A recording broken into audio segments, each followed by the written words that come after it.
Social media पर जैन समाज के सबसे लोकप्रिय जैन न्यूज चैनल महालक्ष्मी की ओर से हर तीर्थ की सुरक्षा के लिए चल और चली सुरक्षा के लिए संकल्प लेकर चलते हैं। सादिर जगत आज की शुरुआत सुबह 8 बजे आपके साथ करते हैं।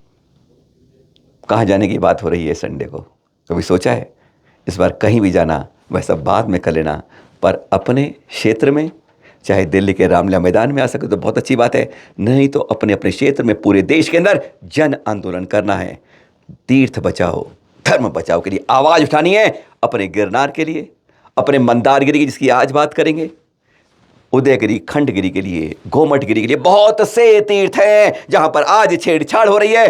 देश के इतिहास को बदलने की तैयारी हो रही है। किसकी शय हो रही है? आज वह सब करने के लिए 17 को आवाज उठाएंगे, क्योंकि सांसद आपका है, चुनाव आने वाला है, आपकी बात जरूर सुनेगा और बात ऊपर तक पहुंचाएगा, क्योंकि उसको आपसे वोट लेना है और आप उसके साथ रहने वाले हैं। अपने इलाके में यह बात जरूर करनी है। हमने सोचा है कि हमारे तीर्थ पर बार बार चोट उठती है और हम क्यों कहीं ना कहीं गलती हम भी कर लेते हैं। चैनल महालक्ष्मी थी, चंपापुर भी गई, मंदारगिरी दोनों जगह गई, दोनों जगह बहुत बात की, अधिकारियों से बात की, वहाँ पुजारियों से बात करी। चंपापुर में जाते हो तो पता है पुजारी क्या कहता है, आपको समझाता है कि यहाँ पर वासु पूज्य भगवान के 5 कल्याणक यहाँ हुए हैं। यानी वह इस बात को तर्क वितर्क करता है कि 5 कल्याणक यहाँ मंदारगिरी में नहीं है, जबकि एक समय जब कल्याणक हुए थे तब चंपापुर पूरा क्षेत्र था, उसी में मंदारगिरी जहाँ पर गर्भ जन्म हुआ है चंपापुर में, और तप ज्ञान मोक्ष ले रही है मंदारगिरी, जहाँ पर हम आते हैं और अपनी बात करते हैं। यह पहचान हमें बचानी होगी, हमें स्पष्ट कहना होगा, गर्भ जन्म चंपापुर, तप ज्ञान मोक्ष मंदारगिरी। आज अलग पहचान है उसकी, और वह पहचान हमें बतानी होगी, समझानी होगी, तभी हमारी नज़र में यह मंदारगिरी हर की नज़र में आ पाएगी। जैन तीर्थों में जैन समाज ने, जैन वीरों ने कभी भी किसी के तीर्थ पर, किसी के ऊपर कब्जे करने की कोशिश नहीं की। वैसे आपको बता दें, यहाँ पर 3 दिन पहले अजित सेन सागर जी महाराज जी आ चुके हैं पूरे संघ के साथ। आप लोगों से भी अपील करते हैं कि जब कोई संघ आता है दर्शन करने आए। यह तप ज्ञान मोक्ष स्थली है हमारे 12वें तीर्थंकर, प्रथम बाल ब्रह्मचारी तीर्थंकर वासु पूज्य स्वामी की, जिनकी चंपापुर मंदिर क्षेत्र में 5 कल्याणक इसी जगह हुए। शिखर जी इस समय हजारों लोग आ रहे हैं, कोई हजार इकट्ठे आ रहे हैं। आप सबसे हाथ जोड़कर विनती करेंगे, वहाँ से आप एक दिन आगे लेकर यहाँ भी आइए, यहाँ भी विधान करिए, पाठ करिए, सब कुछ करिए, और एक मंदारगिरी को गुंजायमान कीजिए कि यह वासु पूज्य स्वामी की मोक्ष स्थली है, तप स्थली है, ज्ञान स्थली है। यहाँ की तप स्थली की चट्टान देखोगे ना तो लगता है जैसे एक अजूबा है, हजारों साल से यूं ही खड़ी है एकदम। जहाँ तप किया था वहाँ पे चरण है, जहाँ ज्ञान स्थली है वहाँ चरण है, जहाँ मोक्ष स्थली है। जैन तीर्थंकरों की जो भी सिद्ध क्षेत्र है, हर में चरण उनकी पहचान होती है। 3 जुलाई 2023 यानी पिछले रविवार से रविवार के यही दृश्य थे। यहाँ पर दोपहर 3 बजे तक श्री 1008 वासु पूज्य भगवान की तपोस्थली। क्या गजब के दृश्य हैं। चट्टान के नीचे आओगे तो देख के गदगद हो जाओगे, कैसे हवा में ऊपर चट्टान यूं की यूं ही खड़ी है। यहाँ की पता थाना प्रभारी ने रिपोर्ट किया थी, उन्होंने रिपोर्ट दी, कोई छेड़छाड़ नहीं हुई, कोई तोड़फोड़ नहीं हुई, इसलिए सब कुछ सही है। दोषियों को पकड़ा नहीं गया, रिपोर्ट साफ कर दी गई। गजब की बात है, जैनों पर क्या अन्याय होता है। गिरनार में कोई तोड़फोड़ नहीं हुई, कुछ नहीं हुई, कह दिया कुर्सी हिलाई गई इसलिए FIR कर दी गई। जिसने तलवार उठाई कुछ नहीं हुआ, वीडियो के सबूत प्रमाण सामने, लेकिन ऐसे यहाँ पे उल्टा किया गया। यहाँ पे सारे इतिहास को मिटाया गया, पुरातन नष्ट किया गया, संस्कृति को बदलने की कोशिश की, पर कोई कार्रवाई नहीं हुई।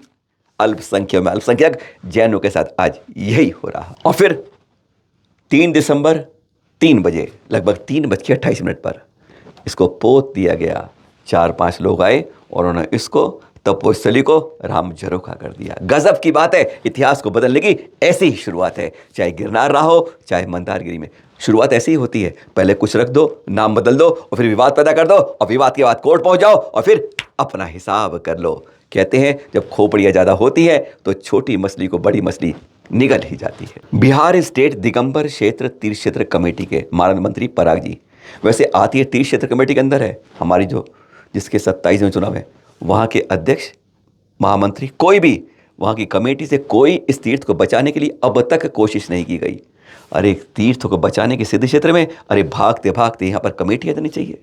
क्या हो रही है स्थिति यह जाननी चाहिए, क्योंकि 19 से पहले हमें सारी रिपोर्ट जमा करनी है। और आज तारीख इतनी पहुंच चुकी है तब भी हमारे कानों पर जूं नहीं लगती, जैसे उन्हें कोई मतलब नहीं है। वो तो केवल कोर्ट केस लड़ते हैं, कोर्ट केस लड़ते भी नहीं है, तारीख पर तारीख ने काम रह गया है। पराग जी ने बताया यहाँ पर कि अब हमें तपोस्थली मिट गया है, राम जरोका मिट गया है। अब हमें प्रमाण के लिए कहा गया है कि इसके प्रमाण लाओ, दस्तावेज लाओ। सरकार से कब ली, कैसे ली? गजब की बात है, क्या कहानी बची गई है। ये कब की है? जब देश आजाद हुआ उसके बाद की है? नहीं, उससे पहले की। अच्छा, जब अंग्रेज आए तब की होगी? नहीं, उससे पहले। अच्छा, मुगल आए तब होगी? अरे उससे पहले और लोगों ने आक्रमण तब की होगी? नहीं नहीं नहीं। अच्छा, और पहले की जमीन आपकी है तो श्री कृष्ण की समय होगी? नहीं, उससे ही पहले की। श्री राम जी की है? अरे वास्तव में ये तो हजारों करोड़ों लाखों साल हो गए भाई, और उसके लिए प्रमाण मांग रहे हो। जिस समय ना श्री राम जी का जन्म हुआ, श्री कृष्ण जी का जन्म हुआ, शंकराचार्य का जन्म हुआ, भारत गुजरात नहीं हुआ, अरे गुलाम भी नहीं बना था, उससे पहले की ये इतिहास है। और इसके प्रमाण मांगते हो? वह तो परिणाम मिल जाएंगे, वर्तमान की झगड़े के भी मिल जाएंगे, लेकिन आज ये न्याय करना होगा। अगर यहाँ के विवाद करके प्रमाण मांगे तो यहाँ पर जितने और धर्मायतन बने हैं उन सब के भी प्रमाण मांगिए। एक बार आपको मालूम तो चले कि कहाँ प्रमाण मांगते हैं और कहाँ पर प्रमाण के सरकारी जमीन पर अवैध निर्माण होते हैं और धर्मायतन बन जाते हैं। इस तरह से न्याय करना है तो न्याय पूर्ण होना चाहिए। यह पराग जैन जी जो मानव उन्हें स्पष्ट कहा, अब हम प्रमाण तब देंगे जब पूरे सबसे प्रमाण मांगे जाएंगे। पराग जैन जी कह रहे हैं मैं 2013 से यहाँ पर हूँ, मेरे सामने भी 2-3 बार विवाद बार बार कर रहे हैं, और यह पहचान हमें रखनी होगी कि हमारे तीर्थ पर किस तरीके से जैसी जरा सुरक्षा हो कब्जा लो, कब्जा कर लो। यह इतिहास बता रहे। वो बताते हैं 2003 और 4 में एसडीएम कोर्ट और सिविल कोर्ट में इस बारे में विवाद हुआ था, फैसला हमारे हक में हुआ था। अभी प्रमाण नहीं देंगे, प्रमाण तब देंगे जब सबसे प्रमाण मांगे। और यही नहीं, उन्होंने बताया 1983 में हाई कोर्ट में डाली थी। पगला बाबा जी यहाँ पर, उन्होंने जो अबियत बार बार वही चोट करते हैं, एक ना एक आदमी यहाँ पर ऐसा आ ही जाता है। और उन्होंने बताया कि तब हाई कोर्ट ने स्पष्ट कहा था, उस याचिका को भी रिजेक्ट कर दिया था कि इस पर कोई प्रतिवेदन, कोई टिप्पणी, कोई न्याय देने की आवश्यकता नहीं है। Rejected that case. इस तरह के अनेक प्रमाण हैं, शास्त्र गवाह हैं, और वर्तमान के विवाद भी, लेकिन जानबूझकर हर को 2-3 साल में इस तरह के विवाद पैदा किए जाते हैं कि कहीं ना कहीं इस छोटी मछली को छपक लो। नहीं होना चाहिए जैनों के साथ ऐसा। अपने तीर्थ को बचाने की बात आज आपसे ऐसे पावन दिन की है। मंगसरी शुक्ल का पक्ष का पहला दिन है, और कहते हैं आज ही के दिन हमारे वे 9वें तीर्थंकर पुष्पदंत भगवान जी का जन्म और तप कल्याण। जानते हैं आप 8वें तीर्थंकर चंदा प्रभु, उनके 90 करोड़ सागर बाद काकंदी में जन्म हुआ था आपका। महाराजा सुग्रीव की महारानी जयरामा देवी के गर्भ से आज ही के दिन।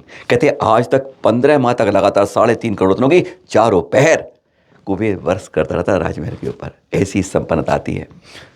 2 लाख पूर्व वर्ष की आपकी आयु थी। एक पूर्व जानते हैं आप, 84 लाख पूर्वांक, और एक पूर्वांक होता है 84 लाख वर्ष का। 84 लाख गुणा 84 लाख गुणा 2 लाख, 600 फुट ऊंचा कद था आपका। और फिर एक दिन तब आगे बढ़ते बढ़ते एक दिन आप राजमहल की छत से उल्कापात को गिरते हुए देखते हैं और मन में वैरागी भावना उसी क्षण आती है और चल देते हैं पुष्पक विमान में। 1000 वर्ष राजा और चलते हैं, 4 वर्ष का कठोर तप करते हैं, और आपको फिर केवल ज्ञान की प्राप्ति होती है। और आपका केवली होता है 1 लाख पूर्व 28 पूर्वांग 4 वर्ष का। इतना लंबा केवली काल अपनी आयु का, मतलब 50% ज़्यादा किसी अन्य तीर्थंकर का नहीं रहा। ऐसे श्वेत हमारे पुष्पदंत भगवान जी के जन्म और तप कल्याण की जय जय जय। फिर मिलेंगे आपसे सुबह शाम 8-8 ठाट बाट 17 दिसंबर। याद रहे अगला संडे जन आंदोलन, धर्म बचाओ तीर्थ बचाओ। पुनः साधक। जय जिनेन्द्र।